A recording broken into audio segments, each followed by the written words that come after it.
आज हम बात करेंगे समरूप चुंबकीय क्षेत्र में छड़ चुंबक। समरूप चुंबकीय क्षेत्र में छड़ चुंबक के विस्थापन के फलस्वरूप किया गया कार्य का समीकरण। समरूप चुंबकीय क्षेत्र में छड़ चुंबक के विस्थापन के फलस्वरूप किया गया कार्य का समीकरण हम निकालने वाले हैं। किया गया कार्य का समीकरण हम देखेंगे। समरूप चुंबकीय क्षेत्र में छड़ चुंबक के विस्थापन के फलस्वरूप किया गया कार्य का समीकरण क्या होगा, हम इस पर बात करेंगे। आज का जो ये टॉपिक है वो बहुत ही महत्वपूर्ण टॉपिक है, बहुत ज्यादा इंपॉर्टेंट टॉपिक है, एग्जाम के दृष्टि से बहुत इंपॉर्टेंट है। आज का जो टॉपिक है वो बहुत ज्यादा महत्वपूर्ण टॉपिक है एग्जाम के दृष्टि से भी। इससे पहले हम लोग बात कर रहे थे, इससे पहले हम लोग अक्षीय स्थिति में और लंबवत समविभाजक स्थिति में चुंबकीय प्रेरण का मान निकलवा चुके हैं। अक्षीय स्थिति में और लंबवत समविभाजक स्थिति में चुंबकीय प्रेरण का मान निकलवा चुके हैं। इसमें हम बात कर रहे थे अक्षीय स्थिति में और लंबवत समविभाजक स्थिति में चुंबकीय प्रेरण का मान। उसके पहले हम लोग चुंबकीय क्षेत्र में स्थित विद्युत चुंबकीय द्विध्रुव पर लगने वाले बल आघूर्ण का मान निकलवाए थे। आज हम बात करने वाले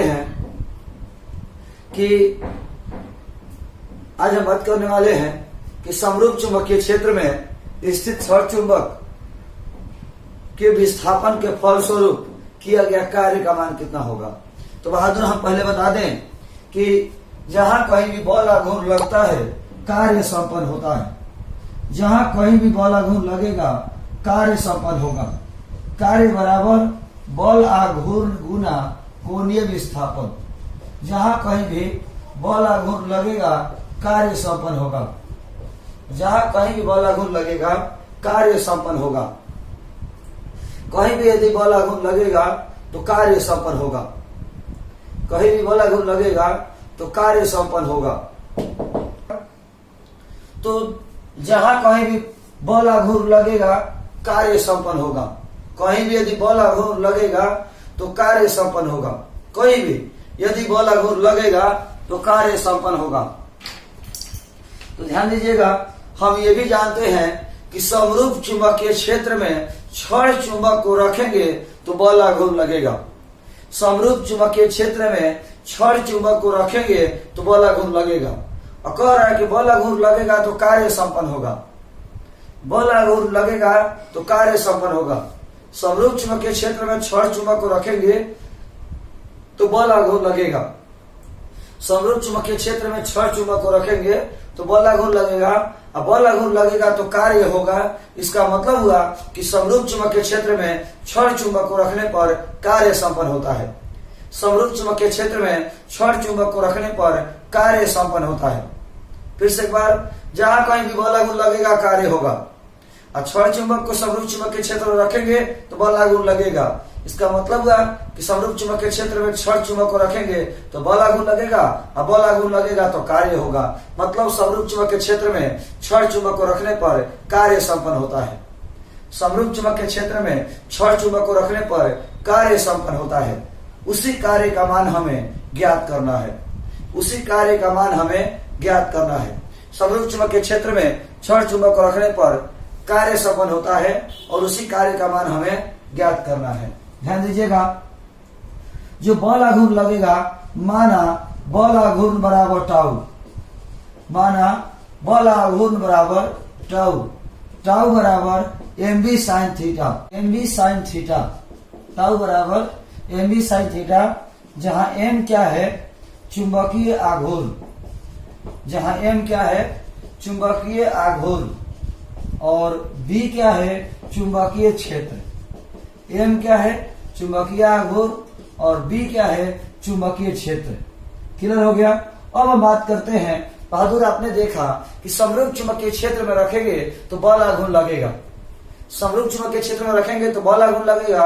और बल आघूर्ण लगेगा तो कार्य होगा। इसका मतलब हुआ कि समरूप चुंबकीय क्षेत्र में छड़ चुंबक को रखेंगे तो कार्य होगा।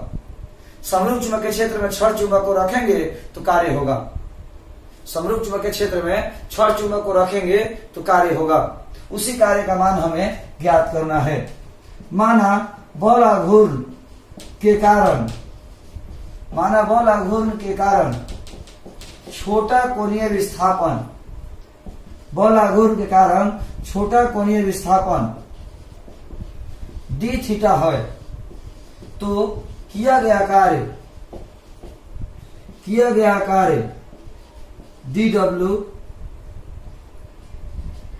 माना छोटा कोणीय विस्थापन डी थीटा हो तो किया गया कार्य बराबर डी डब्ल्यू, किया गया कार्य बराबर डी डब्ल्यू। इसलिए डी डब्ल्यू समीकरण 1 से बात करें, समीकरण 1 से बात करें तो डी डब्ल्यू बराबर tau into D theta, tau into D theta. तो टाउ का मान M B sine theta into D theta, tau का मान M B sine theta into D theta, M B sine theta into D theta. छोटा सा कोणीय विस्थापन है तो छोटा सा कार्य हुआ। अब यदि टोटल कोणीय विस्थापन लेंगे, कुल कोणीय विस्थापन लेंगे तो कुल कार्य होगा, कुल कोणीय विस्थापन लेंगे तो कुल कार्य होगा। माना कुल कोणीय विस्थापन बराबर, माना कुल कोणीय विस्थापन बराबर विस्थापन थीटा 1 से थीटा 2 हो तो किया गया कुल कार्य बराबर W, W बराबर थीटा 1 से theta 2 M B sine theta into D theta. W बराबर थीटा 1 से theta 2 M B sine theta into D theta. W बराबर थीटा 1 से theta 2 M B sine theta into D theta. और केवल समाकलन कर देना है। रूल कहता है D के साथ जो भी लगा हो, D के साथ जो भी लगा हो उसके जगह पर यदि वो है तो वेरिएबल और नहीं है तो कांस्टेंट। डी के साथ जो भी लगा हो वही अंदर है तो वेरिएबल और नहीं है तो कांस्टेंट। डी के साथ थीटा लगा हुआ है तो जहां जहां थीटा है वो वेरिएबल है और जहां थीटा नहीं है वो कांस्टेंट है। जहां जहां थीटा है वो वेरिएबल है और जहां थीटा नहीं है वो कांस्टेंट है। तो W बराबर एम बी कांस्टेंट बाहर ले लिए, थीटा 1 से theta 2 sign theta into D theta. W बराबर एम बी, इसका डायरेक्ट सूत्र होता है minus cos theta, minus cos theta, theta 1 से थीटा 2। माइनस को बाहर ले लीजिए, ये आपका हो जाएगा कॉस थीटा, थीटा 1 से थीटा 2। फिर से इसके आगे रूल आता है, इसके आगे रूल आता है डी के साथ जो भी लगा हो, डी के साथ जो भी लगा हो उसके जगह पर पहले ऊपर वाला और माइनस का चिन्ह देकर के नीचे वाला। डी के साथ जो भी लगा हो उसके जगह पर पहले ऊपर वाला और माइनस का चिन्ह देकर के नीचे वाला।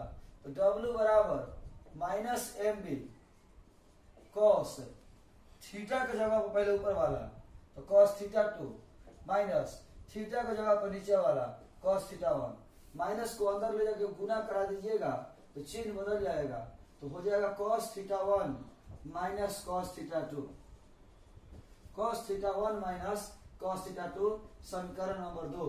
यही हमारा क्षण चुंबक के कारण, क्षण चुंबक का समरूप चुंबकीय क्षेत्र में कोणीय विस्थापन के कारण किया गया कार्य का सामान्य समीकरण है। समरूप चुंबकीय क्षेत्र में क्षण चुंबक के विस्थापन के फलस्वरूप किया गया कार्य का सामान्य समीकरण है, जनरल फॉर्मूला है। एक ऐसा फॉर्मूला जो सब जगह लागू हो, एक ऐसा फॉर्मूला जो सब जगह लागू हो। समरूप चुंबकीय क्षेत्र में क्षण चुंबक के कोणीय विस्थापन के फलस्वरूप किया गया कार्य का समीकरण है। समरूप चुंबकीय क्षेत्र में क्षण चुंबक के विस्थापन के फलस्वरूप किया गया कार्य का समीकरण है, किया गया कार्य का समीकरण है। जब थीटा 1 बराबर 0 डिग्री, थीटा 2 बराबर थीटा, जब थीटा 1 बराबर 0 डिग्री, थीटा 2 बराबर थीटा, थीटा 1 का मान 0 डिग्री हो, थीटा 2 का मान थीटा हो। समीकरण 2 से, समीकरण 2 से W बराबर एम बी कॉस थीटा 1 का मान 0 डिग्री, थीटा 2 का मान थीटा। तो W बराबर M B 1 minus cos theta. W बराबर M B 1 minus cos theta. यही हमारा फाइनल समीकरण हुआ। समरूप चुंबकीय क्षेत्र में छड़ चुंबक के विस्थापन के फलस्वरूप किया गया कार्य का समीकरण। समरूप चुंबकीय क्षेत्र में छड़ चुंबक के विस्थापन के फलस्वरूप किया गया कार्य का समीकरण है।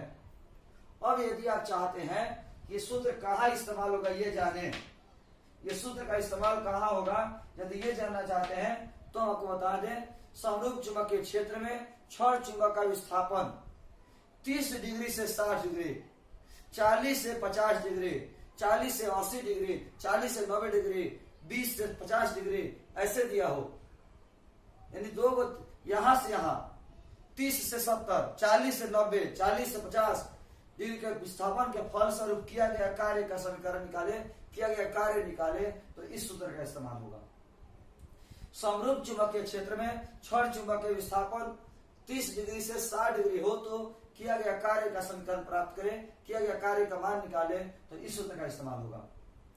अब यदि प्रश्न दिया हो कि छड़ समरूप चुंबकीय क्षेत्र में छड़ चुंबक का विस्थापन 0 डिग्री से 60 डिग्री में किया गया कार्य निकालिए। समरूप चुंबकीय क्षेत्र में छड़ चुंबक का विस्थापन 0 डिग्री से 30 डिग्री में किया गया कार्य का मान निकालिए तो आपका ये सूत्र का इस्तेमाल होगा। θ1 का मान 0 डिग्री, θ2 का मान थीटा। यहाँ पर ध्यान देने वाली बात है कि θ1 का मान 0 डिग्री कहीं नहीं दिया रहेगा। θ1 का मान 0 डिग्री कहीं नहीं दिया रहेगा। हर जगह θ1 का मान 0 डिग्री नहीं दिया रहेगा।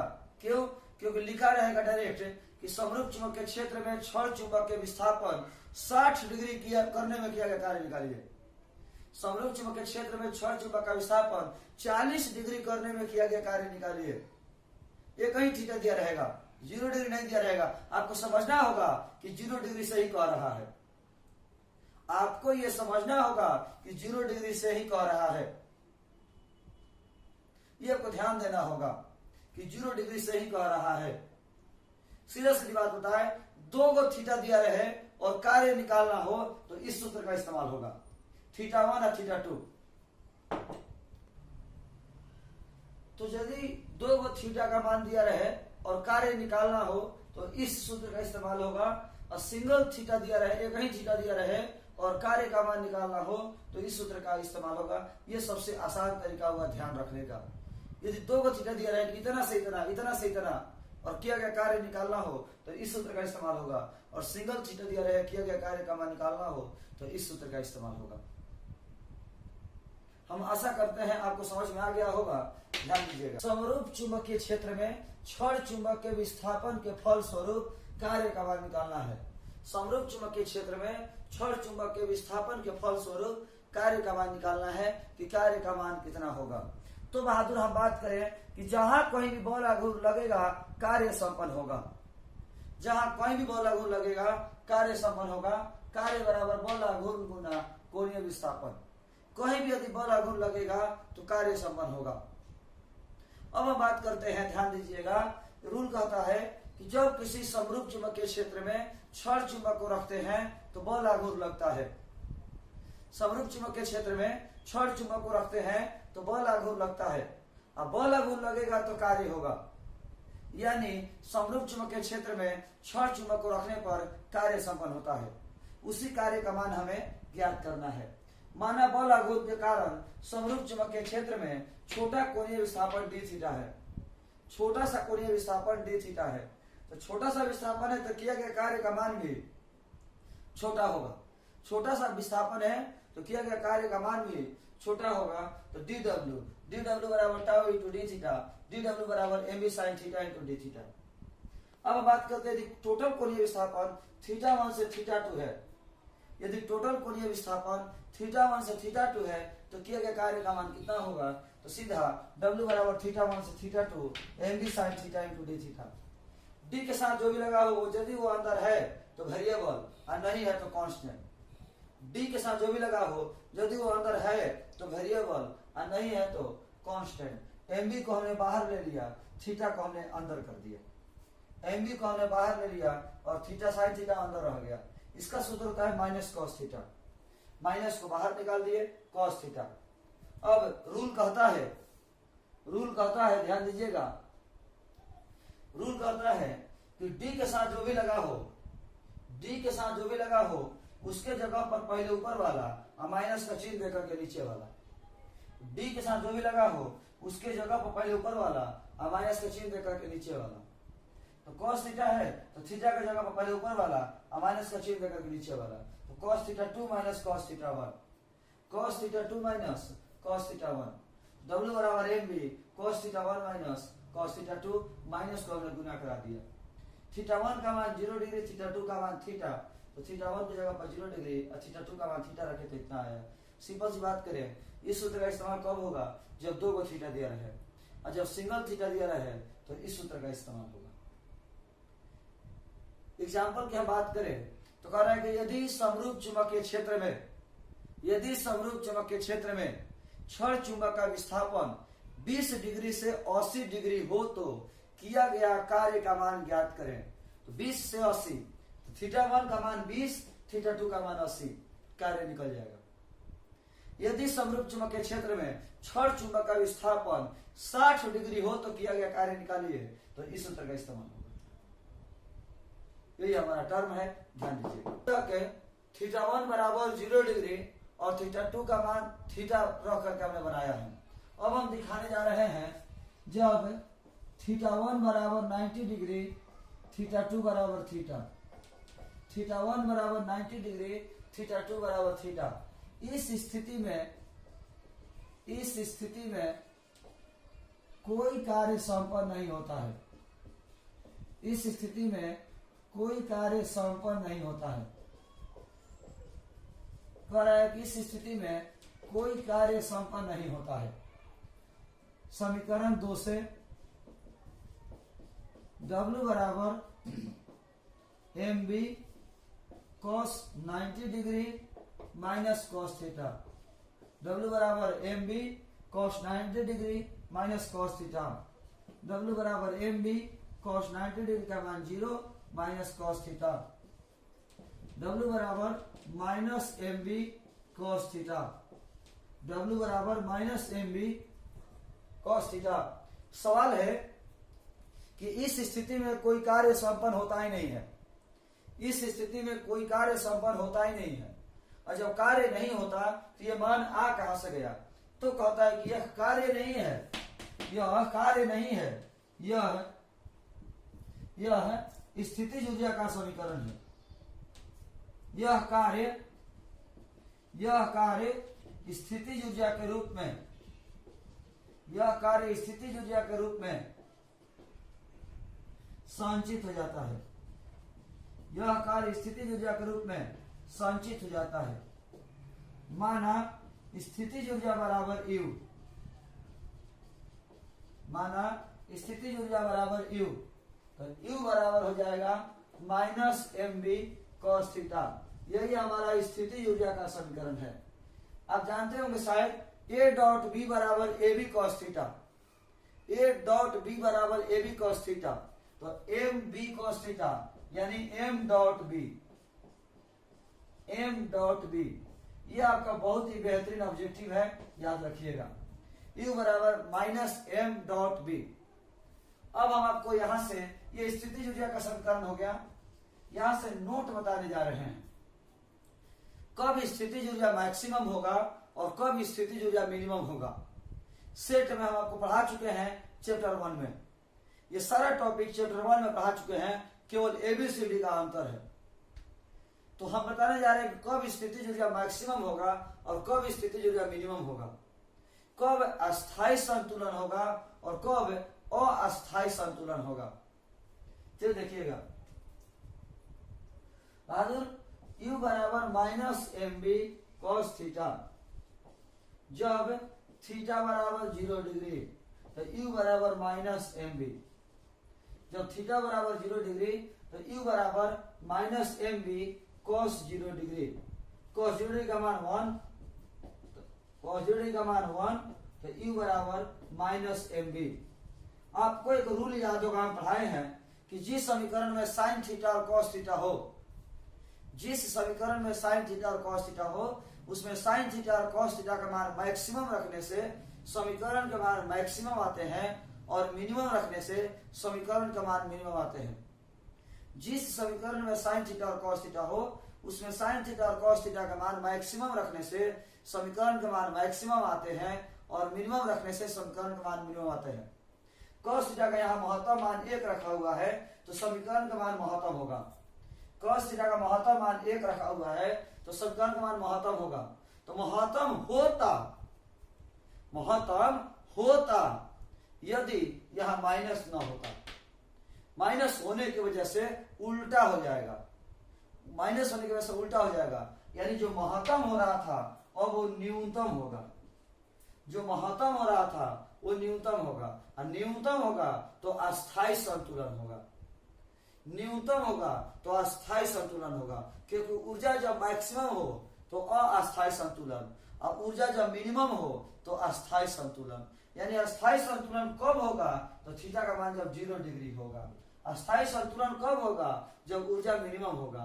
ऊर्जा मिनिमम होगा यानी थीटा 0 डिग्री होगा तो अस्थायी संतुलन में होगा। जब थीटा का मान 180 डिग्री हो, जब थीटा बराबर 180 डिग्री, जब थीटा बराबर 180 डिग्री, जब थीटा का मान 180 डिग्री होगा तो समीकरण में देखेंगे u बराबर -mb cos 180 डिग्री। cos 180 का मान -1, माइनस माइनस प्लस, तो u मैक्सिमम बराबर mb। जो मिनिमम होने वाला था और वो मैक्सिमम हो गया। माइनस की वजह से जो मिनिमम होने वाला था वो मैक्सिमम हो गया और जो मैक्सिमम होने वाला था वो मिनिमम हो गया, उल्टा हो गया। जब छड़ चुंबक चुंबकीय क्षेत्र की दिशा में हो यानी थीटा बराबर 0 डिग्री हो तो ऊर्जा मिनिमम होगा। ऊर्जा मिनिमम होगा तो अस्थायी संतुलन में होगा। ऊर्जा मिनिमम होगा तो अस्थायी संतुलन में होगा। जब ऊर्जा मैक्सिमम होगा तो अस्थायी संतुलन में होगा। ऊर्जा मिनिमम होगा तो अस्थायी संतुलन, ऊर्जा मैक्सिमम होगा अस्थायी संतुलन। ऊर्जा मिनिमम कब होगा जब थीटा बराबर 0 डिग्री और 0 डिग्री होगा तो ऊर्जा मिनिमम होगा। ऊर्जा मिनिमम होगा तो अस्थायी संतुलन होगा। थीटा बराबर जब 180 डिग्री तो ऊर्जा मैक्सिमम होगा। ऊर्जा मैक्सिमम होगा तो अस्थायी संतुलन। इस प्रकार आज का हमारा यह टॉपिक समाप्त हुआ। एग्जाम के लिए बहुत ही ज्यादा इंपॉर्टेंट है। इस टॉपिक को बेहतरीन ढंग से पढ़िएगा, इसकी तैयारी बहुत अच्छा से कीजिएगा।